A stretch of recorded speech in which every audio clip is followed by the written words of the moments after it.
Gak lama kemudian sekitar 10 menitan gitu, si Herni bangun. Pas si Herni bangun, kakinya nggak bisa jalan bang. Lumpuh. Terus si cewek itu maksa tetap harus ikut ke alamnya mereka mungkin ya bang ya. Ke alamnya mereka. Kalau misalkan nggak mau ikut, kakinya dipotong. Oh.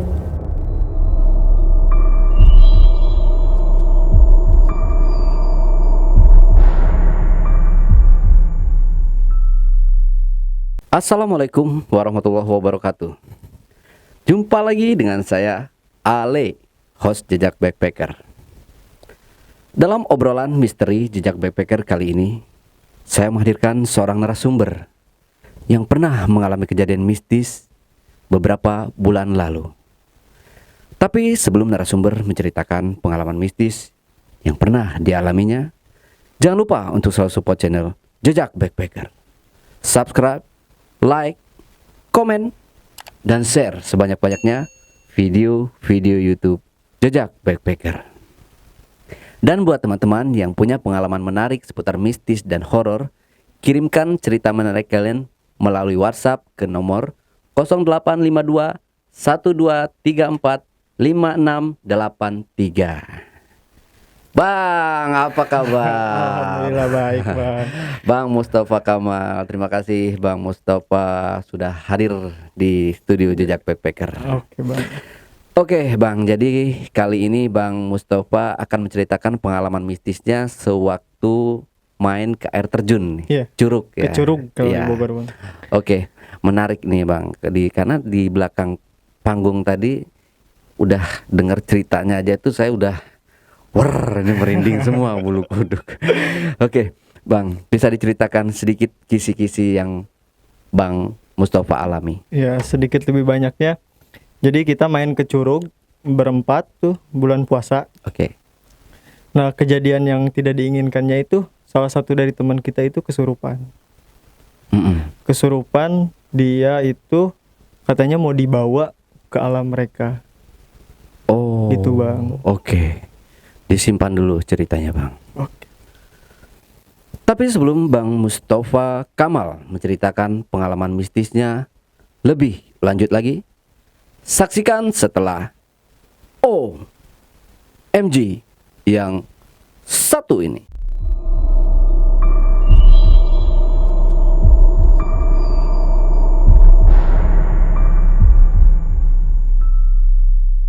Oke Bang, siap Bang ya. Tarik nafas lagi Bang, tapi jangan kentut. Santai aja, relax ya. Oke Bang, mungkin langsung aja kali Bang ya, menyingkat waktu nih karena udah larut malam. Oke Bang, ya, siap. Silahkan Bang Mustafa. Ya, Assalamualaikum warahmatullahi wabarakatuh. Perkenalkan, nama gua Mustafa. Di sini gua mau nge-share pengalaman gua tentang ke Curug Cibulau yang daerah di Bogor. Itu pada bulan puasa tahun ini, tahun 2022 lebih tepatnya. Jadi pada hari Selasa atau Rabu gitu Bang, saya lupa. Kita kan ada nge-guide gitu Bang. Jadi kita sama sepupu gua namanya Ikhwan itu suka nge-guide. Jadi kita suka buka open trip. Ya, buka open trip. Nah, dan yang mau ngetrip itu teman kita sendiri. Dia pengen sama kita, tapi itu lebih bukan ke ngetrip sih, lebih ke jalan-jalan aja. Kayak gitu. Nah, di situ kita rencananya sebelum survei itu kita rencananya ke Curug Naga yang ada di daerah Megamendung. Tapi di situ kita di pertengahan jalan kita memutuskan untuk ke Curug Panjang.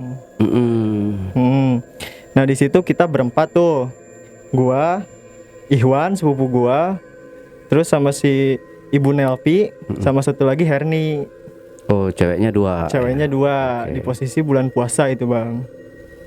Nah sebelum ke Curug Panjang kita itu sempat nyasar dulu tuh, karena kita minim informasi gitu Bang. Jadi kita nggak tahu rutenya kemana gitu. Saya sempat nyasar dulu sampai kalau orang Sunda bilangnya bablas gitu bang, jauh banget kebablasan ya. gitu. Nah sempet nanya-nanya ke warga, nah ditunjukin lah jalan sama warga ke Curug Panjang itu. Nah sesampainya di Curug Panjang itu lumayan agak rame ya, dan itu sekitar ada 20 orang adalah di situ. Nah sampai Curug Panjang itu kita ngerasa itu bukan curug. Dan tujuan kita itu curug, tapi di situ ya mungkin orang lain bilangnya curug, tapi kalau kita ngerasa itu bukan curug karena itu kayak aliran sungai panjang aja gitu kan. Nah di situ kita mandi dulu lah seperti biasa gitu kan, mandi biasa, foto-foto. Nah habis dari itu ada warga lokal yang ngobrol sama kita, sama sepupu gua lebih tepatnya. Kata warga lokal itu, di sini ada rutenya buat jalan ke Curug Cibulao. Kita kan nggak tahu ya, awalnya niatnya ke Curug Naga sama Curug Panjang aja kan. Nah di situ si ibu Nelpi itu, ya udah kita ke Curug sana aja kata dia gitu kan. Ya udahlah, kita sewa warga lokal itu buat nuntun jalan ke Curug Cibulao. Nah sebelum ke Curug Cibulao, si yang cewek ini yang namanya Herni, dia udah bilang kalau dia sakit kepala. Terus dia bilangnya karena ini habis treadmill kata dia. Sedangkan gua kan nggak tahu kalau treadmill itu ada efek samping atau kayak gimana gitu. Oh mungkin ya udahlah ya gitu. Ya udah jalan lah kita, masuk hutan gitu udah, masuk hutan terus nyampe ketemu jalan biasa gitu, jalan aspal. Nah di situ si ibu nemu tukang ojek. Si ibu naik ojek lah karena perjalanan jauh gitu kan. Naik ojek, terus nggak lama ojek itu balik lagi ngejemput. Tadinya mau ngejemput gua, tapi kan gua posisinya puasa ya, sedangkan si ibu sama si Erni itu nggak puasa karena mungkin ada halangan lah gitu kan. Nah tapi gua nggak mau. Terus yang naik Herni, karena cewek juga naik Herni. Terus dia tukang ojeknya balik lagi buat jemput gua kata si ibu. Ya gua nggak mau, pengen jalan gitu kan, ngetes fisik juga gitu bang, bulan puasa gitu kan. Udahlah gue nggak naik ojek, gue tetap jalan sama Ikhwan tuh berdua. Nah sudah nyampe di pos yang mau ke Curug Cibulao, kita sempet diam dulu karena kita kan di sekitar itu banyak perkebunan gitu kan. Nah jadi kita lihat-lihat kebun dulu, lihat karena kebunnya emang bagus-bagus sih bang gitu. Nggak lama kita turun ke bawah. Nah di situ sepi, cuman ada 4 orang dan itu pun mau naik, dia udah mau pulang. Dan kita berempat turun ke bawah sama guide itu jadi 5. Nah pas di bawah ya kita biasa mandi, cuman sepupu saya Ikhwan itu emang dia disebut pemberani, gimana ya, maksudnya dia sangat sompral gitu. Ya kan. Jadi kalau yang tahu Curug Cibulao pasti kan di bawah itu ada kobangan gitu kan. Terus di atasnya juga ada kobangan. Terus kan si Ikhwan ini emang jago berenang ya bang ya. Gua nyuruh ke dia, kan panggilannya Obom ya, Bom coba berenang di atas deh kata gua gitu. Terus dia bilang gak mau sarang jurig kayak gitu kata dia. Terus si Obom itu malah naik ke atas, dia loncat dari atas, biasalah seperti kayak gitu kan kalau di curug-curug. Nah nggak lama si Herdi juga ikutan pengen kan. Nah gue posisi di situ karena gue takut batal gitu puasa kan, jadi gue mandi cuma nyemplung udah balik lagi gitu. Terus sisanya gue yang foto video mereka.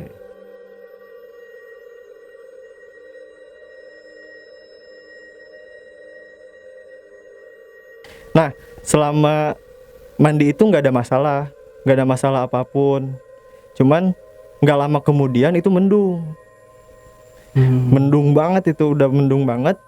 Ya kita disuruh naik kan sama warga lokalnya itu, karena kalau misalkan gak naik ya itu susah banget buat ngelintas kan. Jadi kalau mau ke Curug Cibulao harus melintas sungai gitu. Jadi kalau misalkan hujan ya kita nggak bisa balik gitu kan. Oh deras banget. Nah sebelum hujan kita naik tuh ke atas. Pas nyampe di tempat tiket, itu hujan gede banget. Hujan gede segede-gedenya itu di situ kan. Nah pas hujan itu si Ikhwan sama warga lokal itu dia turun ke bawah. ngambil mobil, karena kan kita parkir di Curug Panjang. Nah dia ngambil turun ke bawah. Nah kita sih kan sisa bertiga, dan si amang tiketnya pun udah nggak ada di situ karena kita udah agak kesorean gitu kan bang. Nah di situ kan kita kedinginan tuh karena baju kan ada di mobil semua kan. Nah kita neduh lah di musola, ada musola di situ. Kita neduh di musola. Habis itu kita biasa ngobrol gitu kan, seperti biasa. Nah di tengah-tengah ngobrol pas hujan gede ini, tiba-tiba ada suara kenceng bang. Suara kenceng seperti geluduk gitu bang. Duar seperti itu kan. Nah gua kira kan musolanya itu kebentuknya dari ini ya, fiber. Oh iya, fiber. Ya gua kira si Herni itu nyender ke fibernya itu. Jadi kan kalau otomatis kalau nyender pasti mental lagi kan. Iya. Gua kira teh itu, ternyata dia nggak nyender.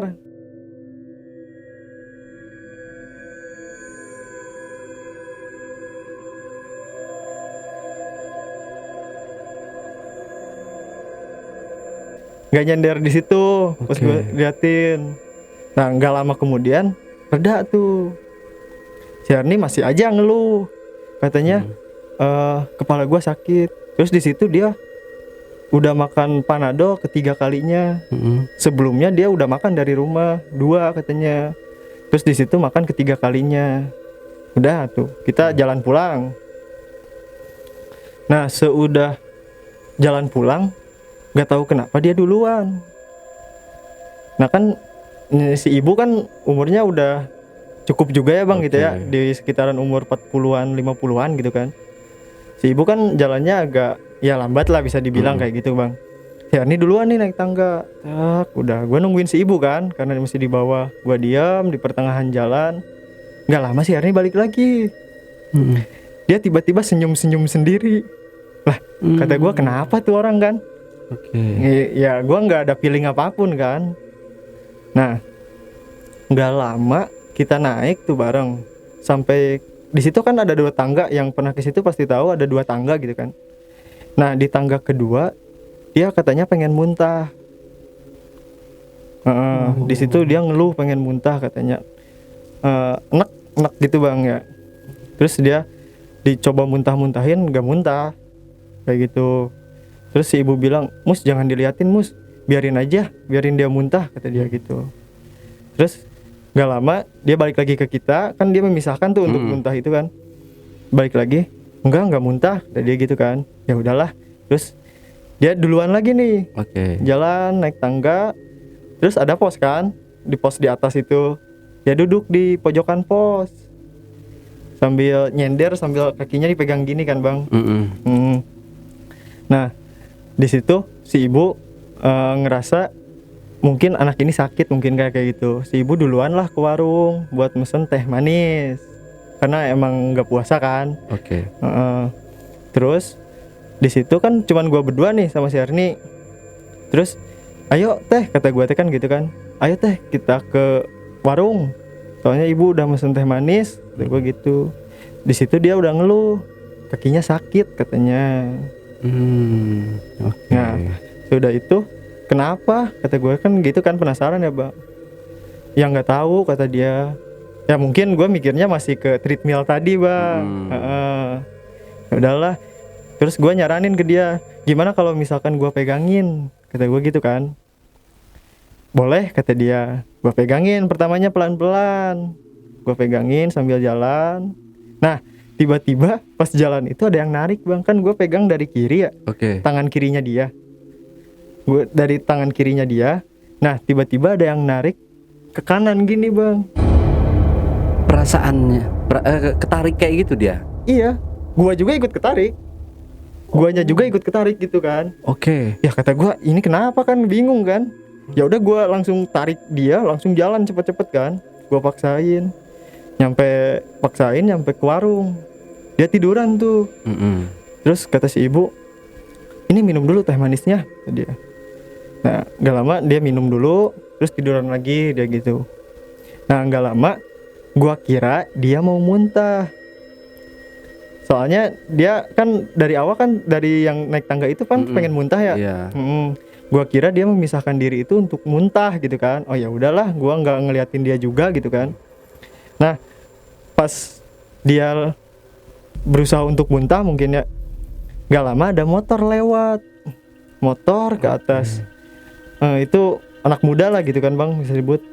Nah, dia udah jauh tapi tetap nengok. Dia bawa motor nengok. Iya. Gua kan aneh kan, nah kok kenapa ngeliatin temen gua kan gitu kan, ada apa gitu kan. Oke. Dari jauh dia tetap nengok. Pas gua samperin, dia itu lagi main rumput, tangannya gini, lagi ngambilin rumput gitu. Kan dia posisinya duduk ya bang, kalau bahasa Sundanya emok calik, tau nggak bang? Yang orang Sunda pasti tahu emok calik gitu kan. Iya. Nah pas gua samperin, kan gua dari atas kan liatnya gini kan, si Arni kan lagi duduk gitu kan, terus dia nengok ke atas gini bang, ke gua nengok. Matanya merem, terus dia ketawa. Matanya merem, terus dia ketawa. Kan gua kaget kan. Oke. Gua nggak sengaja nabok dia kan, gua tabok. Kenapa lu, kata gua gitu kan, tapi dia udah ketawa. Wah, kata gue ini mah kerasukan kan. Ketawa biasa aja, tapi ketawa ngakak biasa kayak gitu. Ketawanya lebih ke horor bang. Abang tahu Venom kan? Venom, iya. Nah ketawanya itu gitu bang, panjang banget, terus ketawa kayak Mbak Kun gitu bang. Terus ya udah gue berusaha untuk mindahkan dia ke yang warung itu kan. Gue angkat berat banget bang, serius bang.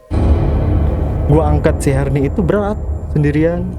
Nggak lama ada orang ke warung tuh. Oke. Bapak-bapak, Pak, kata gue, tolongin Pak, ini demi Allah Pak, berat banget. Terus si bapak itu nyamperin, ya udah kita gotong lah. Dibawa ke warung yang tadi. Nah di situ kan si dia itu mainin tangannya gini terus ya bang ya, tangannya itu tetap kayak gini gitu kan. Nah kata si bapak, lepasin aja tangannya, kata dia gitu.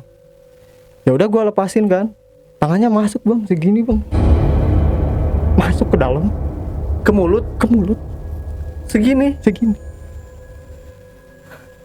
nggak masuk kan. Gue bingung kan, ya Allah, kata gue, Pak lihat Pak, iya pegangin lagi, kata si bapak. Oh ya udah gue pegangin lagi kan pergelangannya kan.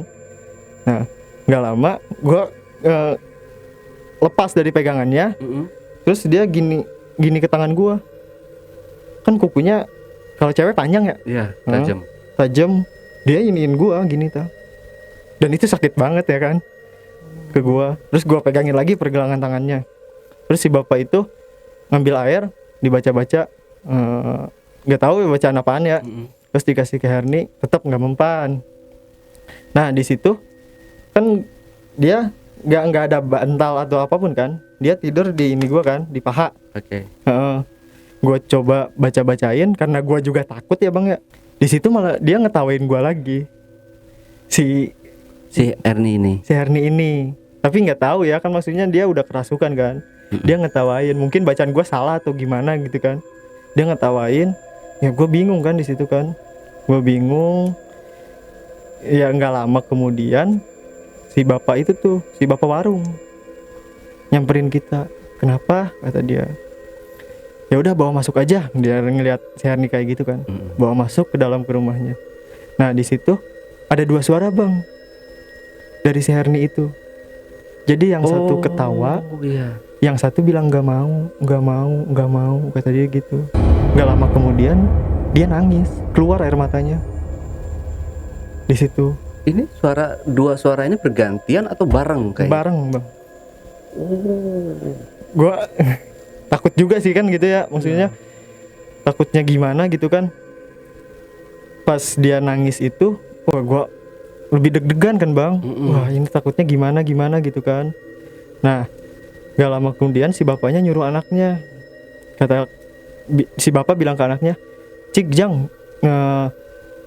iya gorowan Mang Nas gitu, panggilin Mang Nas katanya, mungkin orang pintar di situ ya. Oke. Nah dari dipanggilnya itu sampai Mang Nasnya datang itu lama banget itu bang.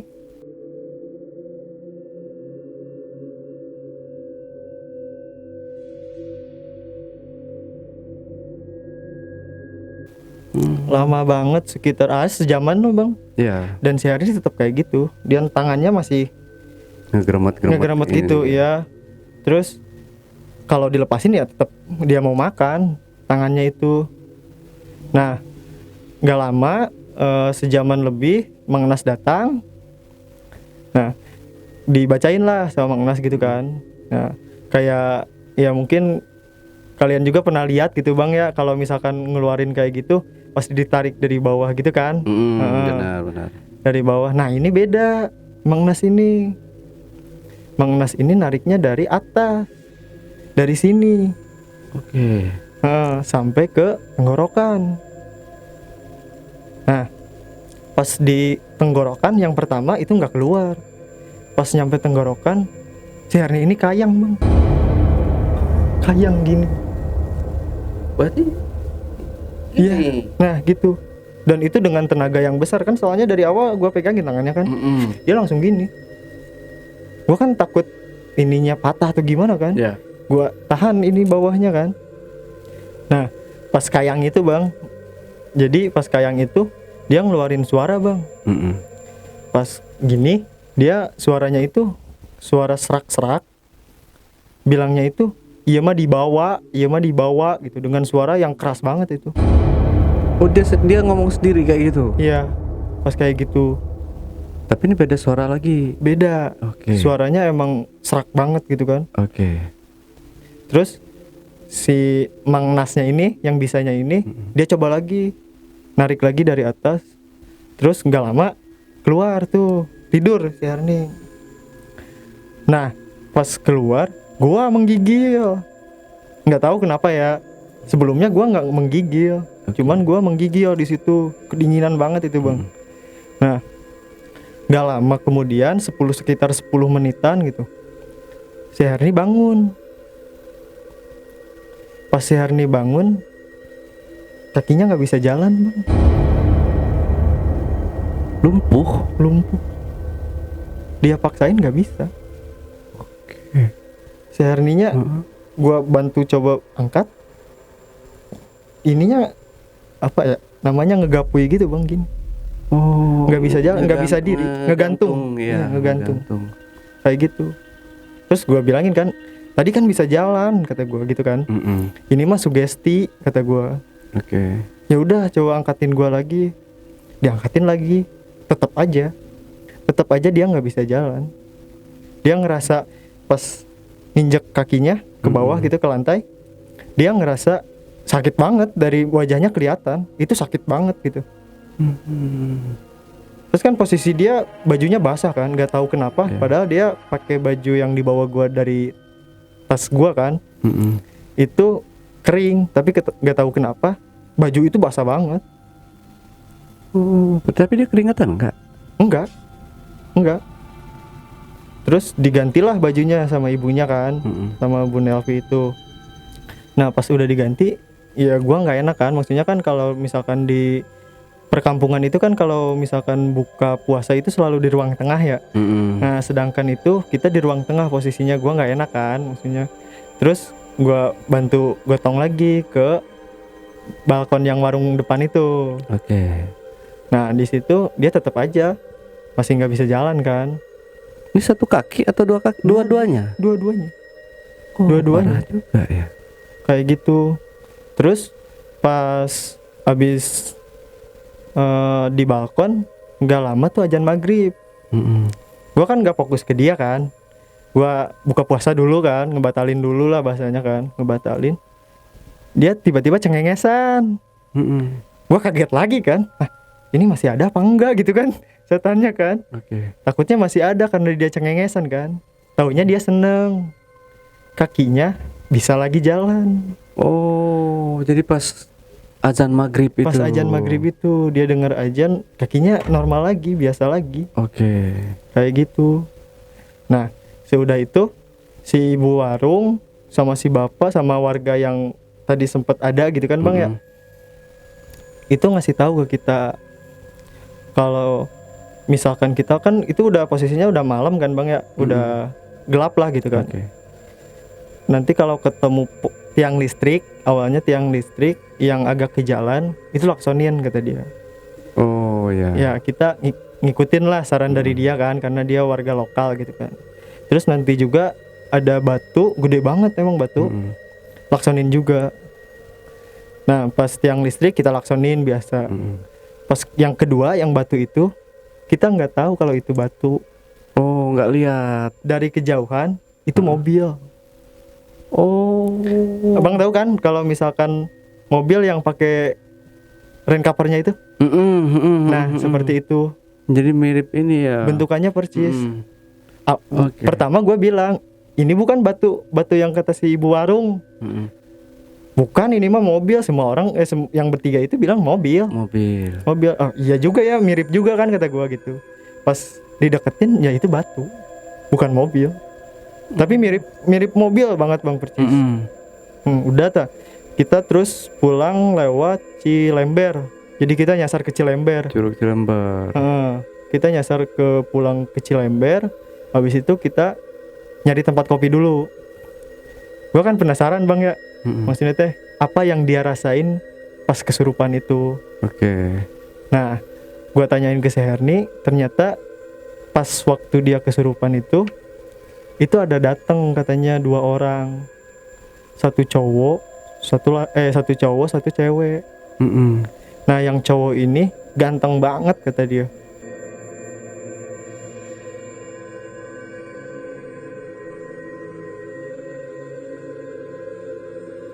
Terus kan gua bercandain kan, gantengnya kayak Zain Malik enggak kata gua gitu kan. Wah, itu lebih ganteng kata dia. Terus pakaiannya gimana kata gua. Ya kayak bangsawan aja, kayak kerajaan gitu bang. Pakaiannya itu kayak sultan lah gitu kan. Kayak sultan, raja-raja zaman dulu. Terus yang cewek gimana? Nah yang cewek kata dia yang jahat sama gua. Jadi si Herni itu pas kesurupan dia balik lagi ke Curug katanya. Oh. Dia balik lagi ke Curug. Dia dikasih rambut panjang dengan posisi dia pakai bemben, tahu nggak bang? Kemben ya, kemben. Dia pakai kemben, dikasih rambut panjang. Nah dia sadar di situ. Ternyata pas di Curug dia ngomong kalau rambut gua panjang bagus kali ya. Dikasihlah rambut panjang di situ. Nah pas dia kata si cowoknya ini nih yang kayak raja itu, dia bilang ke Herni, kalau mau ikut nanti saya akan kasih baju. Di posisi dia masih pakai kemben kan. Kalau misalkan mau ikut nanti saya kasih baju yang bagus kata dia gitu. Tapi si Herni nggak mau katanya. Terus nggak lama dari situ dia dianterin pulang sama si cowoknya. Cuman pulangnya itu ke rumahnya, bukan ke tempat yang tadi kita gitu kan. Ke rumahnya. Ke rumah si Herni nih. Ke rumah si Herni. Oh ya. Nah, yang si cewek itu dia maksa. Kata si Herni, mungkin si cewek itu cemburu, kata dia gitu. Terus si cewek itu maksa tetap harus ikut ke alamnya mereka mungkin ya bang ya. Ke alamnya mereka. Kalau misalkan nggak mau ikut, kakinya dipotong. Oh. Jadi alasan kenapa kakinya nggak bisa jalan, ya mungkin itu. Kakinya dipotong, dia tetap maksa si cewek itu. Makanya kan si pas diobatin itu si ceweknya kan bilang dibawa, Yuma dibawa, kayak gitu kan. Terus si ceweknya itu kenapa mainin kuku gini kan tangannya gitu? Ternyata kan kalau cewek kalau lagi head itu kan suka dikutek gitu ya. Iya, nah, benar. Dia suka sama kukunya. Kayak gitu bang. Terus emang kesalahan kita juga yang si Ikhwan bilang sompral itu kan. Ini yang di atas mah sarang jurig gitu kan. Kita tetap bertanya-tanya kenapa salah kita, padahal udah ketahuan ya salah kita emang si Herni pengen rambut panjang. Ya kita emang sompral waktu itu. Kayak gitu. Setelah nyampe di tempat kopi itu bang ya, kita lagi cerita-cerita, ternyata si Herni itu apa ya, dia lagi kayak ada yang jagain.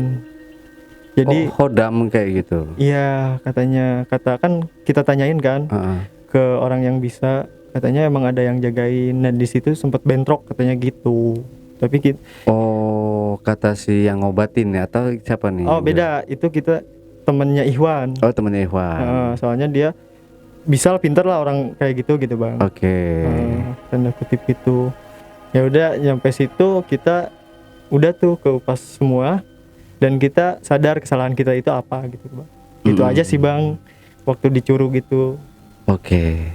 Berarti nih kalau misalkan nggak ada si, taruhlah si dukun ya, orang pinter ini ya, atau nggak ada orang pinter ini, mungkin si Herni ini udah wassalam lah ya kali ya. Bisa jadi kayak gitu bang. Ya walaupun dia hidup, ya mungkin hanya di kasur aja gitu, karena ini sukmanya ini udah diambil gitu. Lelembutannya, lelembutannya biasanya. Lelembutnya. Apa? Kalau orang Sunda bilangnya lelembutannya. Oh, lelembutannya. Iya, kayak gitu bang. Padahal si Hen ini cuma kesalahan dia tuh haid doang kan ya, lagi datang bulan aja. Iya, datang bulan, terus yang dia tadi bilang rambut panjang itu. Oke. Dia kayak pengen rambut panjang, makanya kan dikasih kan pas dia balik lagi ke sana di alam itu kan. Kayak gitu. Tapi waktu dia memasukkan tangannya ini sampai sini ya? Iya. Duh, gue sampai ngilu juga, ngeri bang. Gue aja yang lihatnya langsung gitu kan, karena dia di paha gue, ngerasa aneh gitu bang. Oh, anjir, kata gue, kok bisa masuk gitu kan? Padahal kan secara normal nggak bisa masuk dong. Iya, ya mungkin kalau dipaksain pakai minyak mungkin. Ya mungkin ya bang ya. Iya, ya masuk sih. Ada kan mulut orang, ada yang lebar, ada yang kecil gitu. Ya. Nah, mungkin ya Allahu alam, tapi ya aneh juga sih sebenarnya. Saya nggak ngerti sampai sekarang. Dan ya, si ibunya dan Herni dan si ibu itu tipe orang yang nggak percaya begituan. Oh, dia skeptis masalah yang kayak gitu ya. Iya, makanya ya mungkin itu halusinasi, mungkin kayak gitu ya. Terus kan gue ajakin lagi, kalau misalkan ke Curug ini lagi mau nggak? Ya dia tetap semangat mau katanya. Orang Curugnya bagus, emang Curugnya bagus bang. Oh bagus banget. Terus ini juga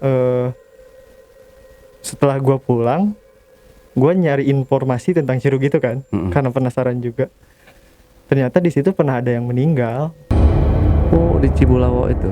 Iya, gitu. Meninggalnya ini kenapa? Kata temen gue, dia itu tenggelam kan, karena namanya Curug suka ada arus dalam ya bang ya. Dibantuin, jadi dua-duanya meninggal. Gitu. Oh, ya. Terus kan gue cerita juga ke temen gue kan bang ya. Terus jawaban pertama dia, maunya ke Curug itu, kata dia gitu. Orang itu horor katanya. Oh, kata gue kan nggak tahu ya. Kalau misalkan tahu ya gue nggak mungkin ke situ lah, kata gue. Pantesan nggak seberapa rame ya. Iya, pas datang juga kan cuma 4 doang kan. Iya. Pagi di bawah cuma 20 orang ya. 20 orang ya waktu yang Curug Panjang. Oke, ya itu tadi bang ya. Jadi ya kesimpulannya mungkin kalau kita dimanapun berada ya harus bisa menempatkan diri. Ya jangan, ya termasuk sompral lah omongan kayak gitu ya. Di dia mah sarang juri gitu kan. Jadi walaupun kita sudah mengetahui di mana tempat itu, ya mau dia sarang setan atau apa, ya mungkin bisa disimpan aja gitu bang ya. Makanya akibatnya sesuatu hal yang nggak diinginkan terjadi sama si Herni ini. Tapi mudah-mudahan jadi pelajaran buat kita semua ini bang ya. Iya bang, amin. Oke, Bang Mustafa Kamal. Iya. Terakhir nih bang, mungkin ada yang mau disampaikan ke teman-teman di rumah, silahkan. Ya, pesan kesannya dari gua mungkin lebih ke ngejaga omongan aja kalau di tempat alam-alam kayak gitulah gitu. Maksudnya alam-alam yang lebih intens gitu bang, lebih ke antara hutan atau enggak tempat yang menurut kita itu horor, ya mungkin omongan kita tetap harus dijaga, itu aja sih bang. Oke. Kayak gitu. Nah, JPackers, itulah tadi obrolan misteri jejak backpacker bersama narasumber kita Mustafa Kamal. Jangan lupa untuk selalu support channel Jejak Backpacker. Subscribe, like, komen, dan share sebanyak-banyaknya video-video YouTube ke teman-teman kalian. Dan kami ingatkan sekali lagi, jangan lupa kalau teman-teman punya pengalaman mistis yang horor dan mencekam, kirim cerita menarik kalian ke nomor WhatsApp 0852 1234 5683. Wassalamualaikum warahmatullahi wabarakatuh. Oke Bang, terima kasih Yo, Bang Mustafa sama-sama, Bang. sudah cerita di channel Jejak Backpacker. Iya, Bang. Sampai jumpa.